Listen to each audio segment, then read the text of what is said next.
Hoy tenemos la oportunidad, y debo mencionar un tanto mediática, de entrevistar a Esther Valencia, candidata al Congreso por Victoria Nacional. Esther, a poco más de 40 días de las elecciones y tras un proceso de lucha constante entre el neoliberalismo y la faceta republicana y un tanto populista que ha generado efectos contradictorios en el Perú, uno llega a preguntarse con mayor frecuencia qué tan esperado es su voto. Como te mencionaba, el tema de la amplia oferta de listas partidarias, que son un poco más de 10 partidos y cada uno con cerca de 34 candidatos congresales, llega a generar tal vez un sentimiento de hostigamiento en los hogares. Y esto es completamente comprensible por el nivel de vida que cada uno de estos posee. Y añádele incluso los efectos y la indolencia de la pandemia, el terror, la psicología, la lejía, el alcohol. Entonces, una cuestión que, aparte de ser hostigante, llega a convertirse en una obligación, una situación necesaria, definir por quién tengo que votar. Esther, ¿tú qué opinas? ¿Qué te gustaría mencionarle a los electores brevemente antes de comenzar con las preguntas? Sí, claro. Es muy importante lo que comentas. El voto informado no solamente es un arma que nosotros debemos emplear como país y como ciudadanos, sino que lo más importante y lo más difícil es poder llegar a decir que el Perú tiene un voto informado. Tenemos la plataforma del Jurado Nacional de Elecciones, en el cual podemos ver y leer todos los planes de gobierno de los diferentes partidos que están postulando y un poco más de candidatos a nivel nacional. Y es bastante. El ciudadano, así quiera, no va a poder conocer en realidad a todos los candidatos de cada uno. Entonces es bastante trabajo que tiene el ciudadano. Y nosotros, como voto informado, hay que ser también bien conscientes que no toda la ciudadanía lee el plan de gobierno, no toda la ciudadanía puede escuchar muy bien las propuestas o las puede comprender. Hay planes de gobiernos que tienen muy pocas páginas, que tienen 5, 10, 15 para un trabajo que van a tener que realizar 5 años. Viendo la rapidez de solamente querer postular sin una plataforma, sin un partido, sin una ideología. La mayoría del plan de gobierno no está bien enfatizado, como tampoco no está bien delimitado cuáles son las cosas que van a apoyar, cuáles son las que no y cuáles van a ser lo que va a hacer en veremos.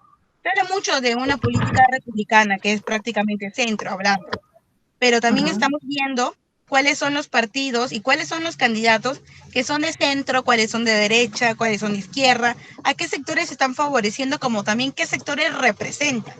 Para mí es algo muy importante sentir representación de los sectores C, D y E en política. Y para serte sincera, no tenemos muchos representantes.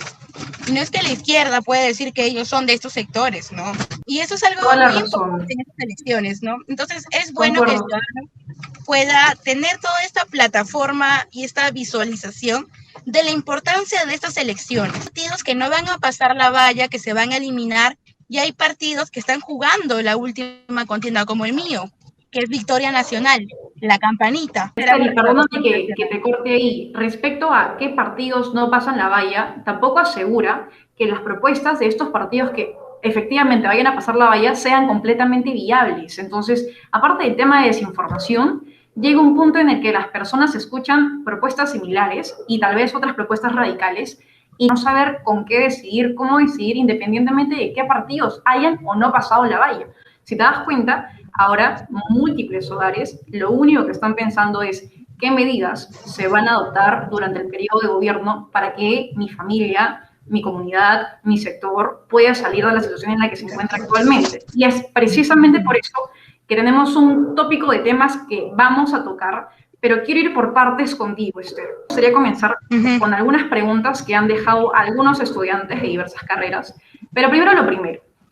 Coméntanos cuál es tu perfil personal y profesional, es decir, qué has estudiado, en qué carrera te has titulado o eres bachiller, dónde vives, cuál es tu región de representación y qué motivaciones personales, populares, políticas y tal vez qué trabajo precede una candidatura congresal. Si necesitas que te repita alguno de estos puntos, no dudes en mencionarme. Claro que sí, Mica. Yo he estudiado en la Universidad Nacional Federico Villarreal. Y toda mi educación secundaria y primaria ha sido en colegios del Estado, es decir, en instituciones educativas. Para mí es muy importante poder luchar por una igualdad de oportunidades. Soy de la carrera de economía. Hubiera encantado ya poder tener todos mis trámites, pero como varios de las personas que puedan estar visualizando deben comprender que para la educación estatal, universitaria, superior, es muy difícil poder digitalizar varios procesos que hemos vivido más de un año en pandemia. En la trayectoria de mi vida académica he podido ser conferencista de diferentes lugares. He estado en la Feria del Libro, he estado en la COP en Chile representando al Perú, he sido seleccionada agente de cambio por la Secretaría Nacional de Juventud en el 2018. He podido también estar en diferentes embajadas representando, ¿no?, a la juventud. He participado del Plan Nacional de Juventud del Ministerio de Educación hace 2 años, del 2019, como también de una plataforma y del plan de las personas con discapacidad del MIDIS. En el tema de mi experiencia profesional, he trabajado en la municipalidad del RIMAC, he sido también... he trabajado también en un call center, he sido alguien que ha comenzado como la mayoría de los jóvenes lo hemos hecho trabajando en estas plataformas. También he trabajado en el gobierno regional de Lima, provincias, en el Ministerio de Cultura, y en el sector privado he trabajado en la Asociación Sin Fines de Lucros Convoca. En la trayectoria política he fundado un grupo estudiantil en la Villarreal que se llama Súmate Economía. También soy miembro y directora regional de la Red Mundial de Jóvenes Políticos en Lima Metropolitana, y es por eso que yo tomé la decisión de postular. Es muy difícil, es darse cuenta de que la política no es mala, sino los políticos, lo que han ensuciado tanto esta palabra y en realidad esta ciencia de poder buscar el bienestar de la mayoría de la población. Y es por ello que me he atrevido. He formado parte de la generación de Bicentenario, me he sentido utilizada en varias ocasiones, porque la verdad, como joven puedo decir, estoy harta que me digan y escuchar siempre de que todos los candidatos están con la juventud, pero no son jóvenes. Somos 8 millones de jóvenes a nivel nacional y no tenemos una curul. Y no me refiero a solamente que estén postulando, sino que estemos participando y formemos parte del Congreso. Podemos postular a partir de los 25 años y la juventud termina a los 29 años. Claro que sí. Me parece que en realidad llegar a representar es una vez dentro del gobierno.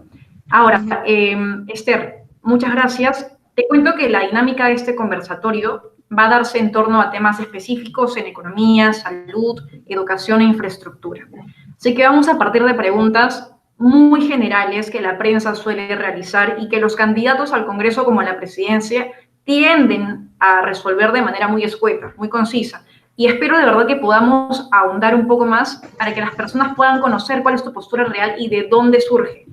No es un secreto para todas las personas, ellos ya conocen que los congresistas no poseen capacidad de gasto, pero desde tu posición propositiva y fiscalizadora, ¿qué situación consideras que vive el sector sanitario actualmente, tanto público como privado? Importante la realidad que está viviendo la mayoría de los ciudadanos en este momento en el tema sanitario. Para comentarte, hay una gran población del sector D y E que vive en lugares en el cual no llega el camión de basura, por así decirlo. Y de alto riesgo necesitamos una alternativa instantánea. Puedan buscar la información en la OEFA o en el Ministerio de Medio Ambiente. Se van a dar cuenta que nosotros, el país y Lima Capital, no cuenta con la cantidad de plataformas para poder recolectar y poner todos los residuos sólidos que tenemos. Es muy importante que las municipalidades tienen incentivos para poder mejorar esto, es decir, si llegan a una totalidad de recolección de estos residuos sólidos, le dan un incentivo para poder mejorar el gasto. Y esto es algo que nosotros Esther, pero dentro de ese podemos presupuesto fiscalizar instantáneamente. Claro que sí, Esther, pero dentro de ese presupuesto que las municipalidades poseen, que en realidad en el 2019 me parece salió un estudio final en el que se analizaba cuál era la capacidad de presupuesto que se aplicaba dentro de la gestión pública de las municipalidades, y la mayoría de municipalidades no había utilizado todo el presupuesto, es más, habría utilizado probablemente pues 1, 2, 3, hasta un 10% del presupuesto total, y el restante, por temas de pandemia que pueden ser comprensibles, no se utilizó. Los sectores socioeconómicos B, C, D, E no poseen estos servicios. No es solo de ahora, y me parece que son rezagos estructurales que se arrastran desde hace 15, 20 años. La pregunta es, medidas instantáneas van a poder solventar o solucionar problemas estructurales que poseemos desde hace 10, 15 años. Te doy el espacio completo, Esther. Muy bien. Algo muy importante, la mayoría de ente público, no solamente municipalidades, sino universidades, gobiernos regionales, no llegan a ejecutar todo el presupuesto en el cual se devuelve y lo peor es que no se utiliza teniendo la oportunidad de así poder mejorar la calidad de vida de diferentes ciudadanos. Esto es algo que a mí me preocupa y en el cual se puede hacer con una digitalización del proceso. Como poder crear un aplicativo dentro de, por ejemplo, te doy una alternativa que yo lo estoy visualizando con todo el partido, es que la PCM tenga un laboratorio de innovación tecnológica, que es prácticamente un lab. Esto puede ayudar a que así podamos ejecutar mejor el presupuesto instantáneamente. Y en el Perú nosotros ya tenemos un antecedente en esto. En el Ministerio de Educación hubo el Minedulab, que ayudó a que la mayoría de los presupuestos de los colegios estatales sea ejecutado a tiempo y sin devolverse. Esto hizo de que de lo que era solamente la ejecución del 60% pase al 90%. Y en el tema de salud, aprovechemos de nuevo la tecnología. Nuestro candidato y nuestro partido tienen una propuesta muy interesante que es de poder sacar un satélite y poder tener así una cobertura de internet a nivel nacional. Yo soy hija de una docente y sé lo difícil que es poder sacar una cita en salud, por ejemplo. Eso es muy importante también utilizar estas plataformas digitales para así poderla hacer inmediatamente sin tener que esperar 2, 3 horas al teléfono o sin ir presencialmente, que también así evitamos propagar más el virus del COVID-19. Y otra alternativa es de que el SIS realmente funcione. Necesitamos un sistema único de salud que ya lo tenemos implementado, pero mejorar varias cosas. Y estas cosas lo puede hacer con el tema digital. Un premio ganado porque yo he creado un aplicativo para el recordatorio de vacunas. Y esto es algo interesante, porque así podemos ayudar a que las mamás puedan vacunar a sus hijos a tiempo. Y así tengo un montón de ideas que podemos realizar. Gracias, Esther. A ver, respecto al tema de la digitalización, que me parece interesante, la calificas como medida instantánea, pero inherentemente necesita una presupuestación de gasto extra. Y en la situación en la que nos encontramos actualmente, probablemente hayan necesidades vitales que debamos contener para el 2022. Quiero hacer la pregunta del acceso y la atención médica y un poco de teoría para que las personas se pongan en contexto también. En el sector salud, la atención médica está dividida en clústeres. Las clínicas privadas poseen un 5% del servicio de salud, la Policía Nacional y las Fuerzas Armadas otro 5%, el MINSA un 60% y finalmente salud un 30%. Te voy a situar la problemática que aún se vive, ojo, con el colapso de los precios exorbitantes que plantean las clínicas privadas. ¿Qué se hizo mal, Esther? ¿Qué debió hacer ese 5% del sector salud? Y por ese 5% me refiero a las clínicas privadas. Sí, claro. Aquí lo que hemos visto es de que no hay un proyecto, no hay una ley en el cual se pueda decir, estás haciendo un cobro excesivo, estás abusando de la gente, estás sobreponiendo un precio que en realidad no es ético, como tampoco no es viable. Eso se tiene que multar. Y ahora sabemos que en nuestro país hay multas gigantes. Por ejemplo, la multa de Telefónica, que lo tenemos tantos años y que no lo paga. Como le cierran a la tienda o un restaurante por no cumplir algo y te ponen los papeles y los carteles, de igual forma hacerlo en estos entes privados. Ahora, eso es algo que podemos realizarlo nosotros fiscalizando en el Congreso. Necesitamos esas camas UCI, necesitamos estas instalaciones, como también en salud lo está haciendo y como también el MINSA.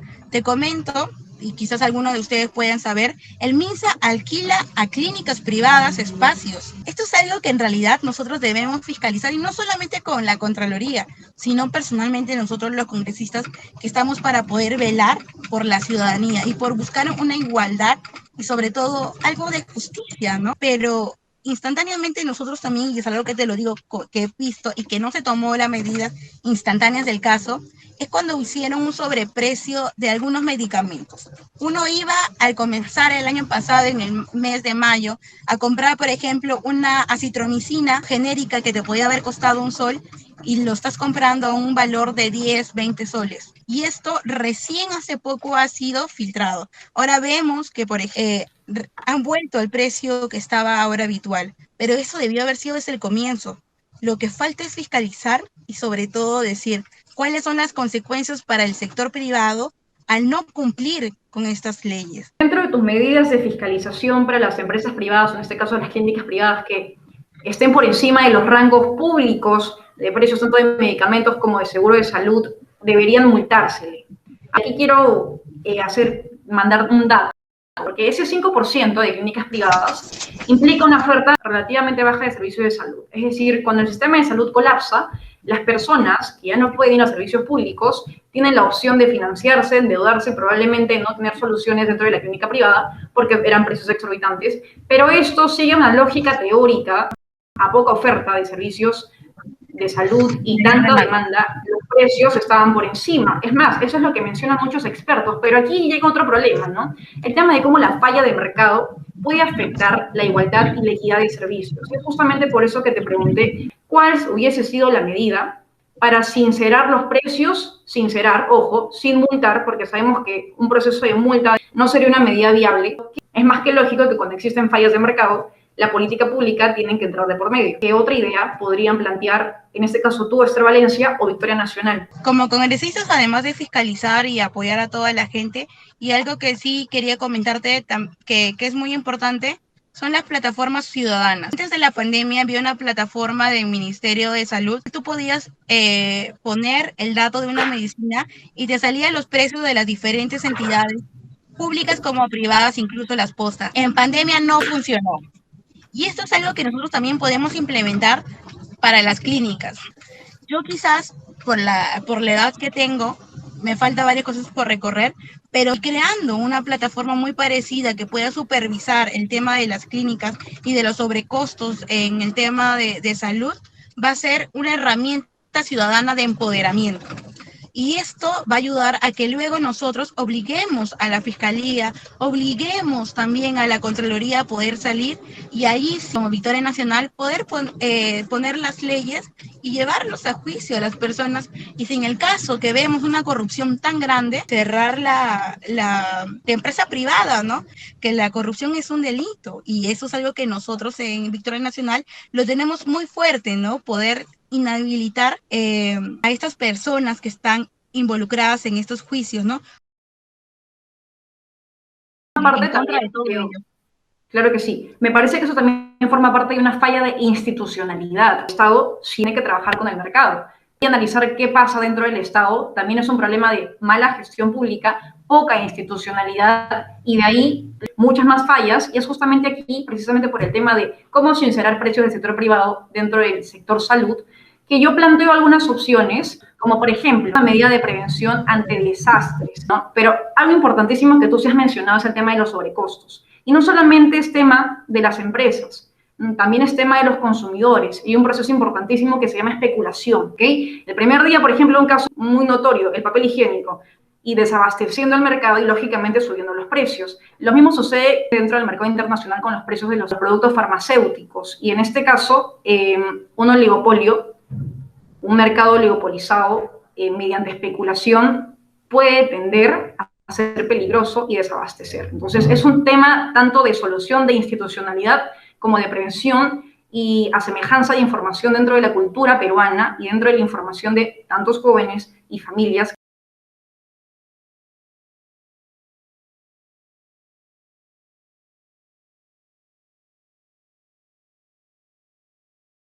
Vamos a pasar a otra pregunta un poco más polémica.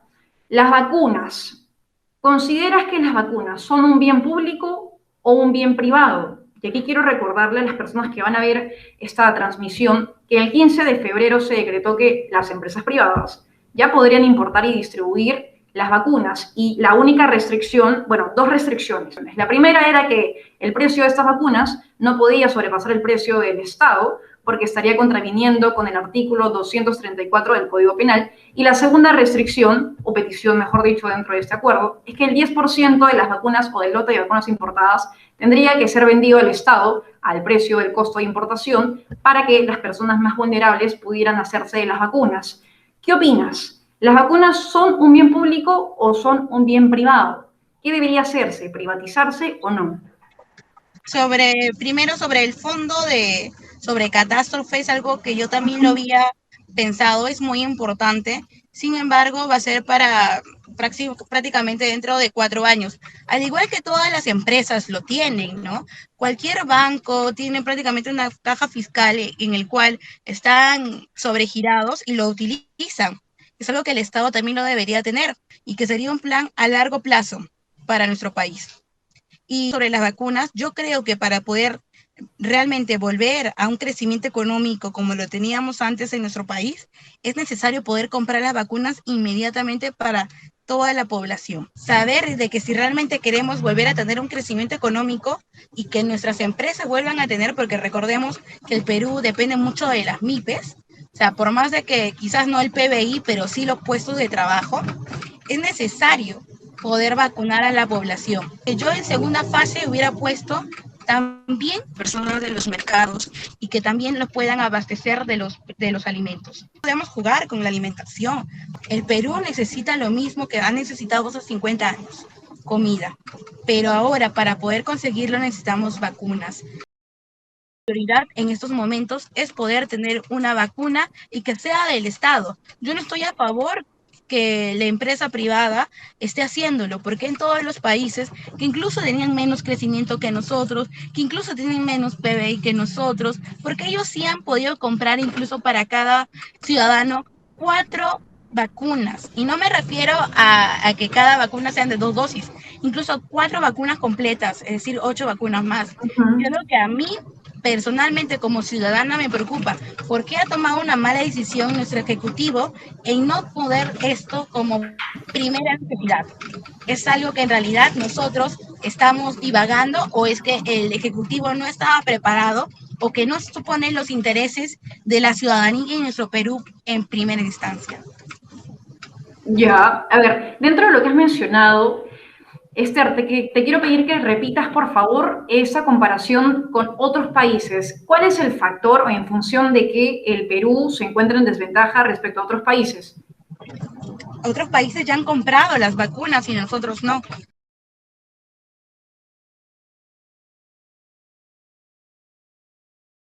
Recordemos que Perú ha sido el país más golpeado económicamente hablando, pero países desarrollados como Canadá ha estado muy bien, ha podido tomar una medida preventiva y ahora nosotros tenemos que comprar las vacunas a otro país vecino nuestro, porque ellos han Permíteme, comprado las Esther, vacunas. permíteme corregirte. El Perú, en realidad, tiene una posición macroeconómica muy buena. Si vamos a hablar de estadísticas, es el país dentro de América Latina que posee mayores índices para poseer deuda, macroeconómicamente hablando, es un país bien posicionado. Entonces, el efecto económico no fue específicamente fuerte, pero ahí a definir que un indicador económico va a determinar cómo una familia se queda sin alimentos, hay mucha diferencia. Entonces, imagino que a ese punto es al que te refieres y completamente de acuerdo, pero el hecho de definir que quiero yo que el ciclo económico se reaperture es, de alguna forma, estar en favor de la privatización.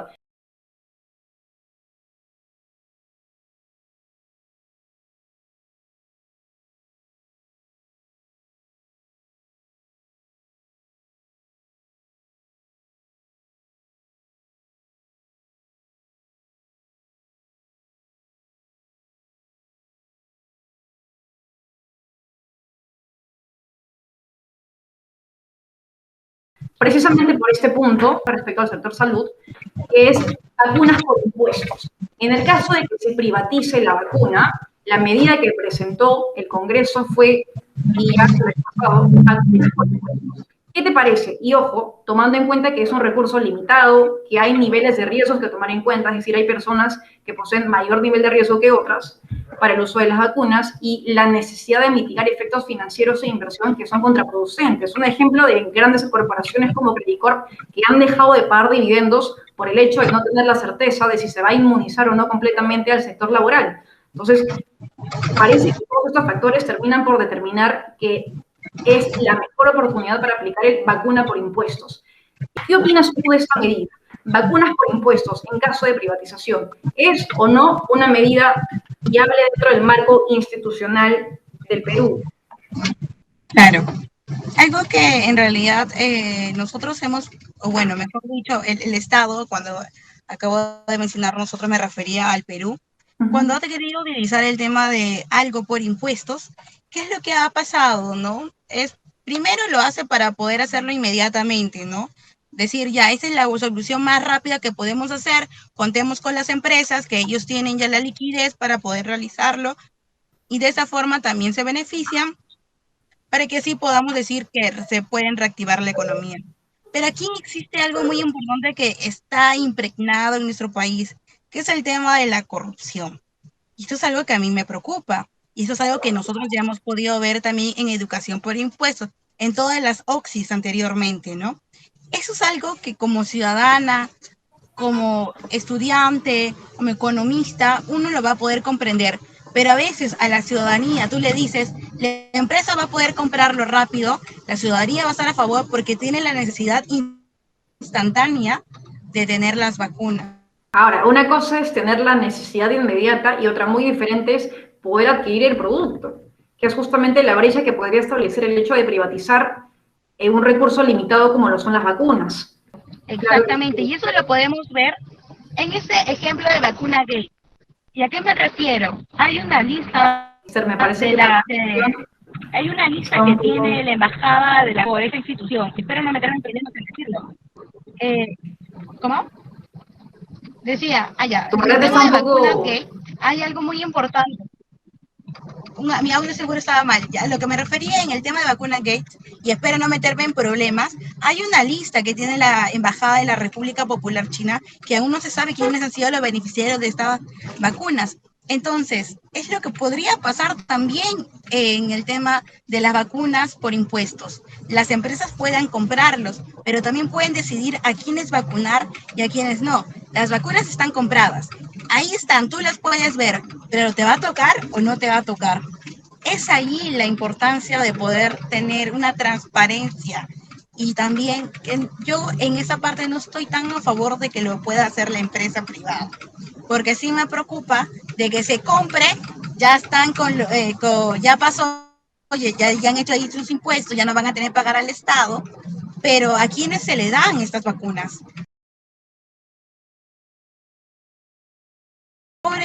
O solamente a las personas que están en la lista de ellos. Pero bueno, eso es es un algo que factor de nosotros vamos selección adversa que de por sí siempre va a existir porque estamos hablando de un bien público, bueno, como se quiera ver dentro del margen de bien público. Y la selección adversa no va a poder determinar o no va a poder hacer más sensible el proceso de determinar qué personas realmente lo necesitan o no. Y más que todo el filtraje del nivel de riesgo de personas. Hay algunas personas que están dentro de su casa y que no tienen la necesidad de salir constantemente, pero sí hay otras que están con efectos de trabajos informales, por ejemplo, o que viven del día a día y tienen toda la necesidad de salir de su casa para poder solventar necesidades básicas.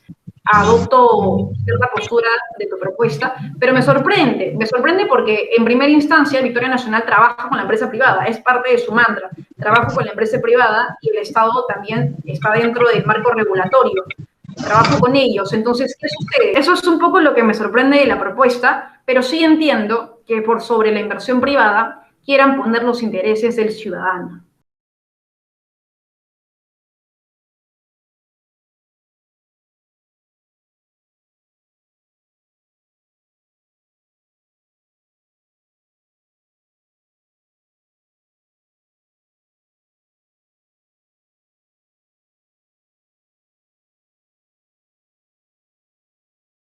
Y particularmente yo prefiero que un congresista adopte propuestas viables que puedan ser calificadas de ineficientes en cuestión de presupuesto de gasto, pero no en cuestión de la idea central de la propuesta. ¿Cuáles son tus medidas? ¿Qué mecanismos considerarías necesarios para reactivar la economía durante el periodo de los 5 años? Bien, en base a 5 años hay varias propuestas que yo tengo, pero instantáneamente te voy a decir una que podríamos apoyar en estos momentos de que estamos decretados en emergencia, que es el primero, tenemos a nosotros a un gran comprador. ¿Y quién es el gran comprador que tiene el Estado? Es el Perú. Nosotros tenemos un presupuesto aprobado para poder hacer diferentes compras. Las mascarillas de la PNP, los mandiles del centro de salud, poder hacer las compras de, por ejemplo, del presupuesto aprobado en las municipalidades para el vaso de leche, para los comedores populares. Entonces, tenemos al gran comprador que es el Estado. ¿Qué es lo que yo propongo por el momento de estado de emergencia? Que este presupuesto ya aprobado para la ejecución, para hacer las compras, se le pueda dar a los microempresarios, a las MIPES, a los pequeños y microempresarios, para que así podamos tener inmediatamente una reincorporación económica y un dinamismo, y así podamos tener unos puestos de trabajo instantáneos o mantener los puestos de trabajo en estos momentos. Eso es algo que por el momento de emergencia se va a tomar.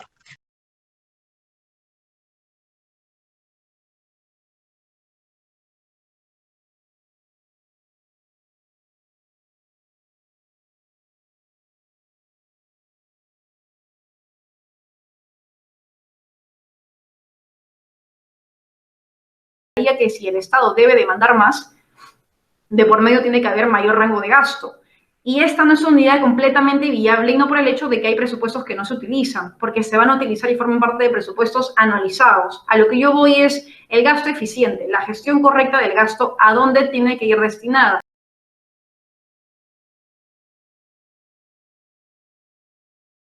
Ya se ven múltiples medidas que ha aplicado el gobierno de emergencia, y una de estas, y dicho sea de paso, definida hasta el 2023, ha sido la prórroga de tributos y el aplazamiento o fraccionamiento de pérdidas por depreciación.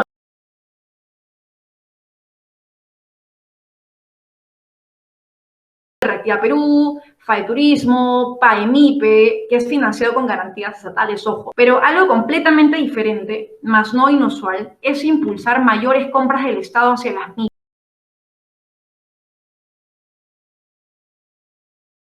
Tampoco es que nuestro fisco estatal esté completamente sano, porque no se hubiesen emitido bonos de deuda extranjera y nacional si es que ese fuese el caso.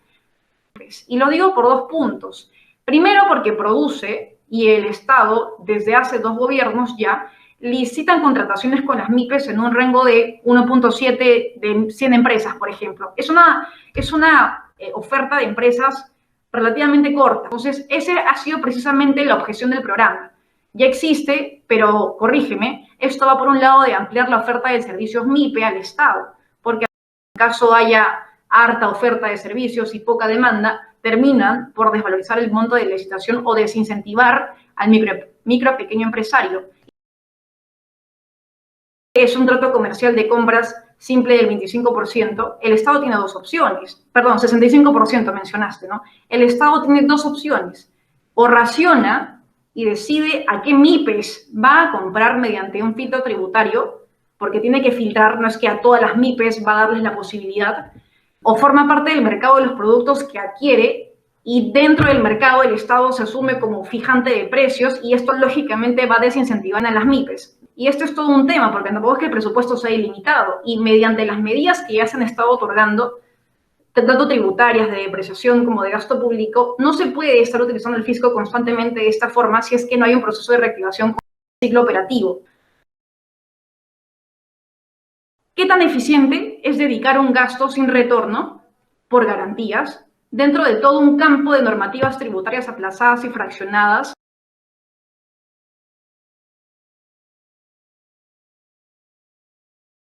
Quiero pasar a otra pregunta dentro del sector económico, como lo es restablecer el empleo, que con las medidas de reactivación, lo que sucede con la mayoría de empresas, MIPES, pymes, MIPYMES, están en un nivel de recuperación de producción de 20 a 30% de capacidad. Esa es la primera normativa que pretende la reactivación económica de este estado de emergencia. Pero lo que yo voy, y es algo que está dentro del plan de gobierno de Victoria Nacional, es salarios mínimos diversos en función al sector productivo, mantener un nivel de salario mínimo por sector de producción, es decir, comercio, tal salario mínimo, minería, tanto de salario mínimo, servicios diversos, salario mínimo, salarios mínimos distintos. ¿Por qué esta propuesta? ¿Cuál es el sustento de planificar diversidad de salarios mínimos en caso ustedes quieran restablecer el empleo? Parecen medidas contradictorias. Bien, respondiendo al tema de las MIPES, lo que ellas necesitan es poder vender, porque si no venden un día, no comen. Ellos dependen mucho del día a día, y es una realidad que yo vengo escuchándolo de ellos mismos. ellos han sacado un montón de préstamos en el cual el banco o la caja no perdona. Es decir, si tú no pagas este mes, primero vas a poder entrar a Infocor, en el cual en un momento no vas a poder tener oportunidad de poder sacarte un préstamo para que así tu pequeña empresa o tu microempresa pueda expandirse mucho más, pueda mejorar, pueda poner más puestos de trabajo. Es algo que en realidad las personas lo están viviendo día a día.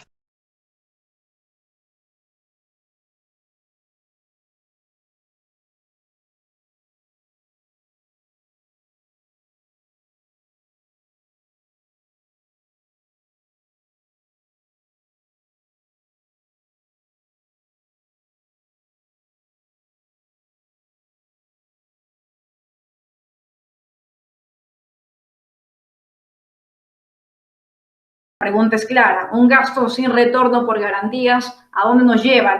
Entonces, la idea no está en determinar más gasto para que la gente tenga mayores capacidades, sino probablemente subsidios al capital. Eso sí sería una medida de reactivación del ciclo operativo bastante rápida en cuestión de inversión. Pero un segundo punto importante es el tema de la discriminación. Y es que me gustaría muchísimo, y tú y yo lo sabemos, definir si el sector financiero puede hacer una excepción. No se puede, porque precisamente el sector financiero es otro sostén, aparte del fisco, dentro de un proceso de reactivación económica. Lo que sí puede hacer el Estado, y tanto con las entidades financieras, es aplicar una medida de RECIT, que fue lo que te comenté al principio, que es lo que también plantea Elmer Cuba, me parece. ¿Qué es el RECIT? Básicamente, los efectos tributarios o el fisco, las deudas tributarias de las empresas, que podían haber sido 100 soles, por ejemplo, con el paso de los años añaden intereses, muchos intereses, y la deuda al final termina siendo espeluznantemente grande. ¿Qué es lo que implicó el RECIT? Oye, ¿sabes qué? Solo te voy a cobrar el valor nominal de la deuda, es decir, los impuestos insólitos que me debías, que eran 100 soles. Elimino los intereses de por medio. Y es justamente una medida que se quiere aplicar ahora. Pero lo que no me respondiste esta pregunta de los salarios mínimos. Sí quisiera saber a qué se refiere o por qué el punto de salarios mínimos distintos. ¿Por qué no un solo nivel de salario mínimo que lógicamente en principio genera desempleo y con un ciclo operativo de producción concreto probablemente pueda generar más empleo en el largo plazo? ¿Por qué esta diversificación de salarios mínimos? ¿A qué se refiere? Sí, claro. Bueno, a lo que se refería a Victoria Nacional, y esta es una postura del partido y del economista Jorge Chávez, que quizás yo no comparto mucho como candidata, y en eso sí voy a ser muy sincera, pero igual te traspaso toda la información que ellos nos han podido brindar y hemos tratado de comprenderlo. Es de que, por ejemplo, yo no estamos a favor de decir que vamos a subir el salario mínimo, pero sí, por ejemplo, en algunas, no estoy diciendo que vamos a subir esto, ojo, sí, pero sí, por ejemplo, en unas empresas, digamos, que tengan una capacidad de ingreso, de ganancias altos, poderle dar un mejor salario a todos. Y dos puntos, ¿no? Con el tema de salarios mínimos distintos. Primer punto, la condición es que todos los mercados no siempre van en el mismo sentido, no es que todos estén creciendo, y esa es una condición que te has dejado muy claro. Ya me dejaste también bastante claro que no es una propuesta con la que estoy de acuerdo, a pesar de formar parte de Victoria Nacional. No desincentiva la eficiencia y la productividad de un trabajador, por ejemplo, del sector comercio, que en turismo hayan subido el salario mínimo y que él tenga que estar ahí. El filtraje es relativamente bajo, entonces de alguna forma desincentivas a un trabajador, incentivas a otro, y parece un comportamiento similar a lo que sería un sindicato. Los sindicatos siempre han sido un termómetro y sobre todo una bandera de poder tener una justicia y sobre todo a los trabajadores, a los profesores, a diferentes ciudadanos que puedan defenderse y sentirse respaldados. Mira, con el tema de los sindicatos, y con eso quiero cerrar un poco la idea, los sindicatos desde siempre han sido probablemente motivos para el desempleo temporal, ¿no? Tienen sus motivos, tienen sus derechos, también tienen sus ideales, pero simultáneamente a nivel externo, o mejor dicho, a nivel macroeconómico en general, tienden más efectos negativos que positivos. Aún así, me sigue llamando mucho la atención el tema de salarios mínimos diversos, porque precisamente, y solamente para complementar, el sector construcción incrementó remuneraciones en un 3% en el 2019 y el sector comercio disminuyó el mismo porcentaje. Pregunta, ¿en qué rango se podría establecer un salario mínimo? ¿Mediante qué estadística o mediante qué indicador van a poder establecer un promedio de salario mínimo para cada uno de los sectores si la volatilidad es relativamente alta? La idea no sería aplicar un salario mínimo, sino la idea sería fomentar la inversión por capital, ¿no? Más o menos sería por ahí el punto. Pero ya me dejaste muy claro que no es una de las propuestas que tú compartas. Y el último punto, dentro de la agenda económica, que me parece importante y no voy a poder tocar las AFPs y las ONPs, es el tope de tasas de interés. Me has dejado muy en claro cuál es tu mensaje respecto al bienestar de la sociedad y los intereses del consumidor. ¿Qué opinas tú? ¿El tope de tasas de interés es una medida viable o no es una medida viable? Yo creo que es una medida viable y tenemos que poner en conversación. Esto es algo que sí, por ejemplo, necesitamos una medida más importante del MEF. Siendo sinceros, nosotros podemos conversarlo, podemos hablarlo muy bien, pero el término es poderlo traspasar a la ciudadanía que pueda comprender el mensaje, entenderlo y saber si es bueno o no para nosotros y sobre todo para el futuro del país. Y es la gran dificultad que nosotros, los que sabemos de economía, tenemos que hacerlo, ¿no? Poder no traducirlo, pero sí enseñarlo y decir, esto es lo que puede pasar, esto es lo que no puede pasar, esto tiene un beneficio a corto plazo, pero una dificultad y una desventaja a largo plazo enorme. Entonces, yo Esther, creo solamente para tener esto claro, ¿estás a favor del tope de tasas de interés? sí. Ha quedado bien claro que yo sí estoy a favor mucho del emprendimiento, de poder hacer este empoderamiento, y lo digo en base a la realidad que he podido visualizar y vivir. Entonces, Esther, pero esto lo primero que haría es evitar que las empresas puedan seguir operando, es decir, pequeñas empresas. Tope de tasas lo primero que hace es, oye, banco, no prestas tanto y no le prestas a la gente que no puede sostener la deuda. Entonces, afecta directamente precisamente al sector al que tú quieres ayudar. claro. Sí, como te comentaba, por ejemplo, has mencionado algo muy importante, que la mayoría de personas están haciendo y están recurriendo al tema de los préstamos informales, ¿no? Y algo que en realidad lo he podido escuchar muy, muy claro, es de que varios de estos emprendedores que toman esta alternativa son luego prácticamente no sentenciados, pero sí los extorsionan, ¿no? Porque hay una especie de contra en esto. Entonces, yo lo que quiero hacer es de que las personas tengan esas posibilidades, y no solamente con los bancos, sino también con las cajas. Las cajas, las cooperativas, son los entes que más están prestando a los microempresarios.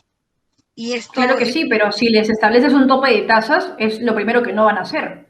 Entonces, ahí está un punto contradictorio dentro de la propuesta de afirmar o no si el tope de tasas es beneficioso. En el corto plazo, definitivamente no lo es. Y por eso te digo que hay otros mecanismos para hacer que la micro y pequeña empresa pueda resurgir, como por ejemplo condonar cobranzas de intereses capitalizables. no, en ¿No? esa parte Entonces, es no hay importantísimo. forma. Sí, claro que sí. A lo que yo voy es, me acabo de dar cuenta que tu postura ya como que está un poquito más centrada en función a hacer lo que mejor parezca, no porque suena muy bien, sino porque analizamos si es viable o no. Y definitivamente un tope de tasas no es viable y por ende no definiría o no defiende tu premisa inicial del beneficio al consumidor. Esther, muchas gracias por el tema económico. Voy a cerrar con, espero que tengas un poco más de tiempo, se nos va acabando muy rápido con el tema de infraestructura y educación. Tenía varias preguntas seleccionadas, así que vamos a responder en tiempo récord con posturas bastante claves y concisas. En el tema de infraestructura, ¿ok? Una empresa que trabaja con el Estado, dentro de todas las que ya están dentro del servicio estatal, es FONAFE. FONAFE no solamente centra su visión en analizar el crecimiento económico, sino cuál es el acceso a servicios básicos, empresas, hogares, familias, y por eso licita con el Estado, y eso tú ya lo sabes. ¿Ok? Pero FONAFE en esta situación es insuficiente, es necesaria, pero es insuficiente. Esta entidad cuenta con aproximadamente 35 empresas dentro del Estado, entre varios servicios, distribución eléctrica, financieras, infraestructuras no eléctricas, campañas generadoras, hidrocarburos, actividades diversas. ¿Okay? Entonces, la intención de FONAFE es insertarse dentro del mercado de manera completa, pero mediante una política de inversión corporativa y competitiva. ¿Vale? A lo que yo voy es esto. Si vamos a recordar qué empresas están dentro del servicio a la comunidad y específicamente velando por el acceso a servicios, qué mecanismos públicos pueden revertir el colapso creciente de infraestructura referente a servicios básicos, y me refiero a acceso a servicios, agua, luz, internet y telefonía. Si me permites, yo leí todo el plan de trabajo de Victoria Nacional con harto detenimiento, en un plan maestro de infraestructura por 30 años, que es un plazo bastante amplio. Así como también plantearon ustedes la ley o la reforma de la ley de contrataciones. Pregunto, ¿en qué consiste esto? Y si es que puedes explicarlo con detallamiento para que las personas puedan entender. Bien, perfecto. Muchas gracias por la pregunta. Oye, ahora sí te voy a comentar. Había planificado más o menos 40 minutos la entrevista y ya vamos más de 1 hora y 20 aproximadamente. Sí, sí. Permíteme que este sea el último tema y ahí lo cerramos. No te Sí, preocupes. perfecto, no hay problema. Sí, pero bueno, Ok. algo muy importante, y lo has comentado, es de que nosotros tenemos no solamente un plan pasado estos 5 años, y esto es importantísimo, no solo para nuestro partido Victoria Nacional, sino para nuestro país. Y algo así socialmente, antes de poder entrar a lo profundo de esta pregunta, es la importancia de poder hacer un plan a diferentes años. Y no solamente como el Ejecutivo, sino como partido y sobre todo para poder mejorar nuestro país. ¿Ya que me refiero con ello? Estamos acostumbrados a que nuestro país pueda tener un cambio cada 5 años de presidente y que termine su mandato y absolutamente todo cambia. No hay un continuismo para poder mejorar y de los 5 pasos que damos retrocedemos 2 y el siguiente. Entonces hay un crecimiento que en realidad lo estamos dificultando por tener una continuidad y esto se debe a los partidos políticos. Y esto es algo muy importante. Creo que lo importante acá es nuestro Perú, muy adicionalmente de los pensamientos que tiene cada político. Pero en el tema de infraestructura es algo que nosotros tenemos que mejorar inmediatamente. Y esto lo dijo George, nosotros tenemos dentro de nuestro plan de gobierno poder crear un ministerio de infraestructura, y no solamente con un plan dentro de los 5 años, sino dentro de los 30, para que sí podamos descentralizar nuestro país. Esto voy a hacer Esther, pero dentro de este proceso nos atribuyen también dos puntos, ¿no? El tema de la democracia, que lógicamente todos los partidos de cambio no van a estar de acuerdo con la idea de George Forsyth y su plan de trabajo, a menos que sea realmente viable económicamente hablando, pero 30 años es bastante y vamos a tener de por medio muchos factores exógenos que pueden intervenir durante el proceso. Ahora, se suman una serie de deficiencias por parte de la institucionalidad del sector público que va a seguir de por medio a menos que eso se reforme. Yo entiendo el punto de la propuesta, pero me parece que está yendo muy lejos en cuestión de no resolver problemas en corto, que es lo más importante. Ahora, cerrando el tema ya de infraestructura, me hubiese gustado mucho hablar de la privatización del agua y el sector extractivo, pero no creo que nos dé el tiempo. Así que la última pregunta de todo es, ¿consideras que estamos en un estado mercantilista o no?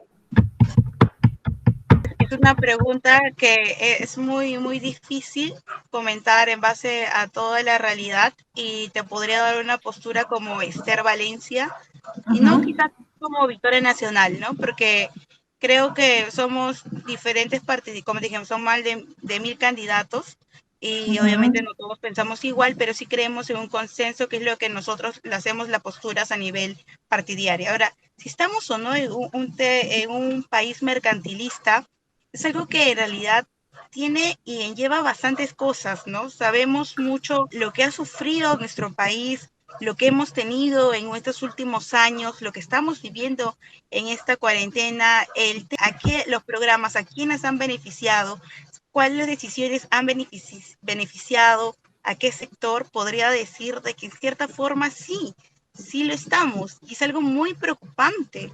¿Por qué? Porque nosotros somos una república, la República del Perú. Y en esto nos estamos dando cuenta que hay varias cosas que no estamos siguiendo este lineamiento que nosotros tenemos. Nuestra democracia está siendo golpeada y ha sido golpeada en varios años. Y sobre todo nuestro sistema económico es algo que hemos tenido bajas, como por ejemplo el primer gobierno de Alan, tuvimos con Toledo, volvimos a subir por el término ya exógenos, tema de aumento de minería, que nos han ayudado a poder tener una mejor economía, luego hemos vuelto a bajar porque ya algo que tenemos previsto. Entonces, poder mencionar que hay algunas decisiones que lo estamos tomando instantáneamente sin pensar al futuro es algo que a mí me preocupa, y lastimosamente se lo voy a decir, siempre enriqueciendo a las personas que están dentro de las tomas de decisiones. Dentro de los sectores A y B, el apellido en nuestro país pesa muchísimo, el color de la piel y el color de las características, observando cómo soy, puedo ver que en esta parte no hay una oportunidad y se puede observar que nuestro país está siendo golpeado por estas decisiones de los anteriores representantes, como también quienes toman otras decisiones, no solamente políticas, sino económicas, empresariales, quienes tienen el poder realmente de los 200 años de nuestro país, qué hemos aprendido, qué podemos mejorar, qué tenemos que construir. Tenemos un país descentralizado, todo prácticamente es Lima, a diferencia de otros países vecinos. Y es algo que a mí me preocupa. Dentro de Lima vas a poder encontrar muchas realidades. Así como nuestro país es rico en diversidad, no solamente cultural, sino también gastronómico, bueno, que viene el tema cultural, tenemos una biodiversidad realmente inmensa que no lo estamos aprovechando, y quizá me estoy desviando un poco más de la pregunta, pero así te respondí la pregunta. ¿Qué es lo que pasa en nuestra realidad? Te acabo de comentar: delincuencia, informalidad, desigualdad, falta de educación, falta de alimentación. Hay varias cosas que podemos mejorar, pero algo muy importante es poder involucrarnos. Es muy fácil estar detrás de un celular, detrás de una plataforma o solamente escribiendo memes o algo, pero la decisión que nosotros tenemos en este transcurso de unas semanas va a ser decisiva para nuestra generación y las siguientes, porque estas elecciones, además de saber a qué partidos le damos el voto, quiénes van a pasar la valla y qué partidos esperemos ya no vuelvan a estar, también está el tema de quiénes nos van a sacar de esta crisis económica que podemos tener, y sobre todo, que no tengamos tantas muertes en nuestro país. Eso es todo, Bueno, gracias. ese es un tema ya que parte de historia, ¿no? El tema de la segregación y la discriminación y el comportamiento es idiosincrasia, combinado con rezagos históricos de formación y educación.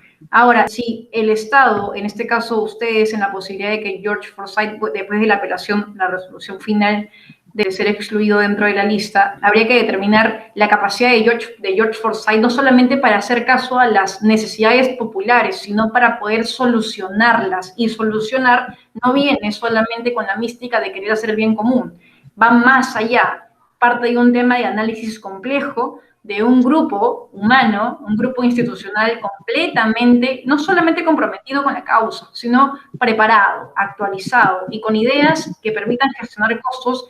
Mira, Esther, yo te hacía esta última pregunta porque dentro de tu plan de trabajo como miembro de Victoria Nacional quieren hacer que el Estado sirva a la ciudadanía. Y eso es algo que parte ya desde rangos de Estado de Derecho, es una de las facultades generales del Estado que no se haga. Una cosa es la ley, otra cosa es la aplicación de la ley o el marco normativo, ¿no? Y facilitar el empleo, que es otra de sus medidas. Me parece que el que está a cargo de su plan de trabajo mencionó que no prometía menos de 500.000 empleos generados para el periodo de gobierno. Y es una propuesta ambiciosa, ¿no? En tanto la tendencia de desempleo, porque el desempleo ahorita está en 9% del Producto Interno. Entonces, hay una tendencia creciente cada vez y la pregunta es, ¿realmente es una propuesta viable en comparación a cuáles son nuestros indicadores económicos y macroeconómicos ahora? No tan viable, pero forma parte de la causa que quieren hacer conocer a la población. Y es permitido, pero como te dije desde un principio, el bien común es una intención hasta que comienzan a tomarse manos a la obra, sobre todo con un plan de trabajo hartamente analizado. Y es justamente eso lo que no observo dentro de la medida de los 500.000 empleos generados. No nos da tiempo para más, pero hay ciertas medidas que en el caso de un Estado mercantilista, que es lo opuesto a uno del libre mercado, no concuerdan con las propuestas. Por ejemplo, ¿cuál sería la necesidad de establecer salarios mínimos si es que se considera que un Estado llega a ser mercantilista? Entonces, el primer propósito ahí es partir de un tema de reformas institucionales. Esther, para finalizar, quiero agradecerte por el tiempo brindado.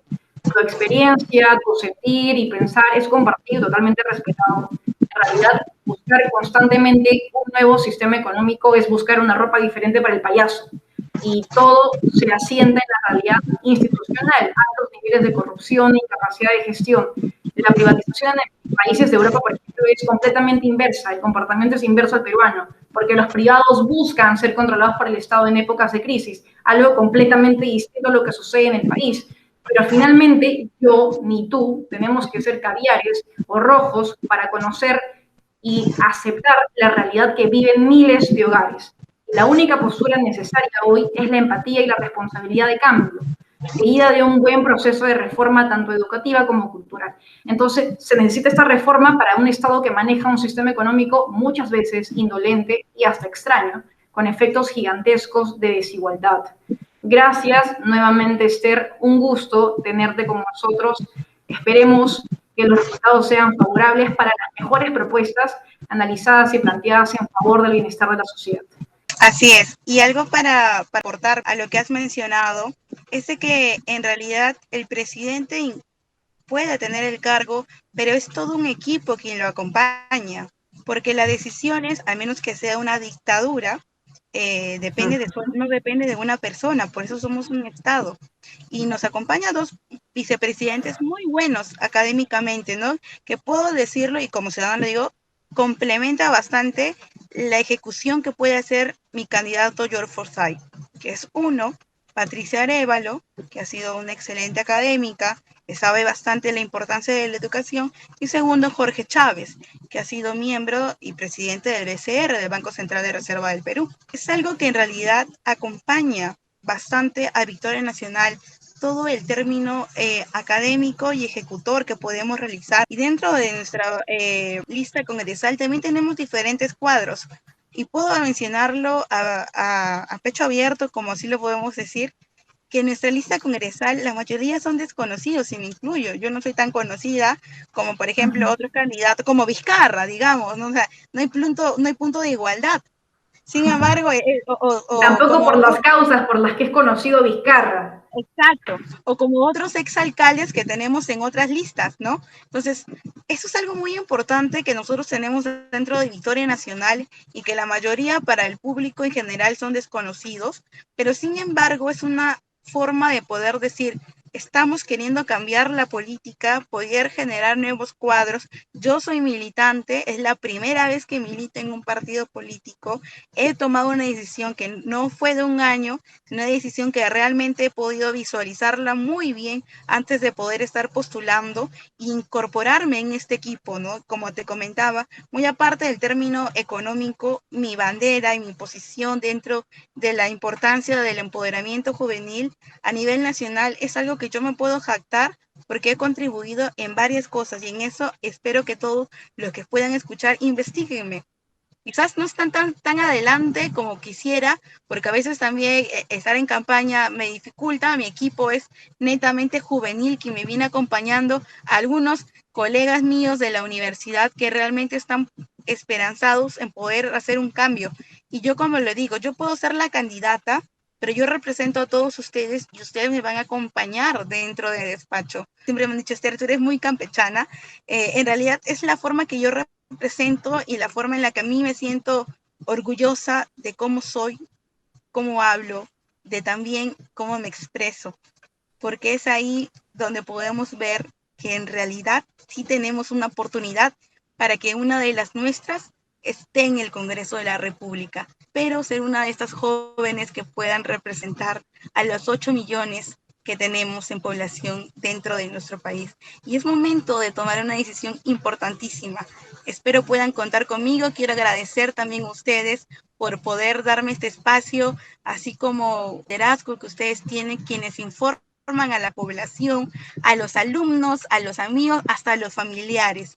Y son ustedes los agentes de cambio que en realidad debemos fomentar, apoyar y sobre todo enriquecerlos en la forma que podemos. Tema de oportunidades es la prioridad que nosotros tenemos y que como joven me siento realmente muy comprometida. Muchas gracias.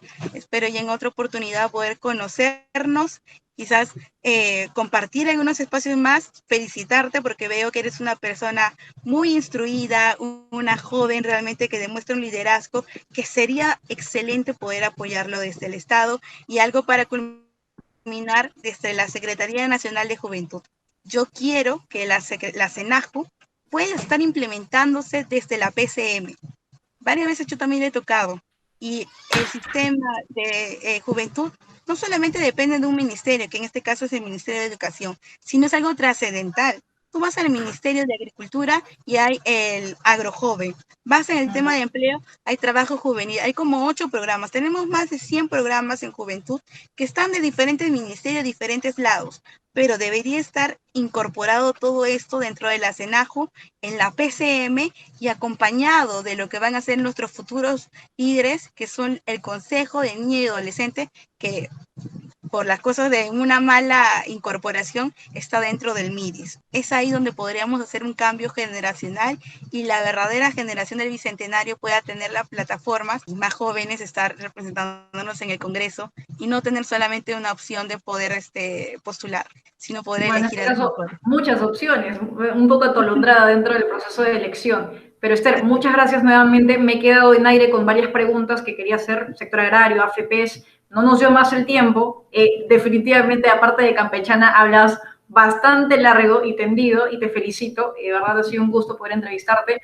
Como te digo, ¿no? Mente abierta porque así como Victoria Nacional tiene sus propuestas, hay propuestas de otros candidatos, de otros partidos, en caso se llegue al tema de democracia directa, para que ustedes puedan conversar, subsanar y, si es posible, llegar a un consenso de qué políticas aplicadas son o no viables. Pero la idea es, como te dije, yo prefiero 1000 veces un candidato que sea ineficiente en cuanto a presupuesto de gasto, pero no ineficiente en cuanto a propuesta, viable o no viable. Eso no es permisible precisamente por el poco rango de tiempo que, al parecer, y que nos hemos dado cuenta, es el recurso más valioso. Esther, nuevamente, muchas gracias. Espero que te vaya muy bien. Un gusto tenerte con nosotros en Paradox Economy. Un saludo a la distancia. Muchas gracias. No olviden la campanita y el número 32. Hasta luego. Chao.